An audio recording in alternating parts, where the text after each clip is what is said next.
अस्सलाम वालेकुम। प्रोग्राम कब तक के साथ मैं हूं सीमीन हैदर। नाजरीन, मुल्क तवानाई के जिस शदीद बुहरान से गुजर रहा है उसका हल तो न जाने कब हो, मगर उम्मीद की एक किरण जरूर पैदा हुई है और वो है सुप्रीम कोर्ट का आज आने वाला फैसला, जिसे तारीखी करार दिया जा रहा है।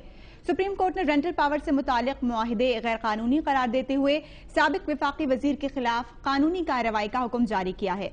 अदालती फैसले में कहा गया कि गल्फ कार के शरकपुर और रिश्मा रेंटल प्रोजेक्ट्स में बड़े पैमाने पर बदउनवानियां हुई और वाबडा, पेप्को और जेंको कौम को भारी पैमाने पर पहुंचने वाले नुकसान के जिम्मेदार हैं।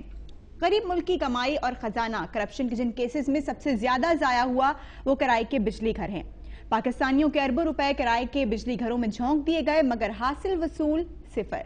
पावर शॉर्टेज खत्म करने के लिए हुकूमत ने करीबन 23 अरब रुपए इन रेंटल पावर प्रोजेक्ट्स पर खर्च कर डाले, लेकिन अवाम की किस्मत का अंधेरा दूर ना हो सका। नाज़रीन, किराए के बिजली घर बिजली के बहरान का शिकार ममालिक को बिजली फराहम करने का तेज तरीन मगर महंगा शॉर्ट टर्म जरिया और इमरजेंसी जरूरियात के लिए मौजू समझे जाते हैं। 2007 में आरपीपीज का पाकिस्तान में कॉन्सेप्ट मुतारिफ हुआ, जब अमेरिका की 2 कंपनियों को प्रोजेक्ट दिए गए। हुकूमत ने किराए के 19 बिजली घर तो लगा लिए, लेकिन उसका असर यह हुआ कि पिछले 10 सालों में बिजली के निर्खों में 100% इजाफा हो चुका है। प्रोग्राम में आज हमारे साथ गुफ्तगू में शामिल रहेंगे पंजाब असेंबली में अपोजिशन लीडर राजा रियाज साहब, उनके साथ होंगे शेख रुहेल असगर साहब, मुस्लिम लीग नून से उनका ताल्लुक है, और पाकिस्तान तहरीक इंसाफ के secretary general doctor Arif Alvi साहब ने हमें स्टूडियोज में ज्वाइन किया है।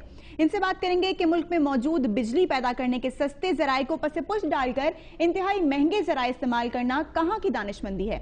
बार बार करप्शन की निशानदेही के बावजूद कोई एक्शन क्यों ना लिया गया, और सर चढ़कर बोलती करप्शन का जिम्मा अब किसके सर डाला जाएगा। अपने मेहमानों को शामिल गुफ्तगू करेंगे, लेकिन पहले लेंगे ब्रेक।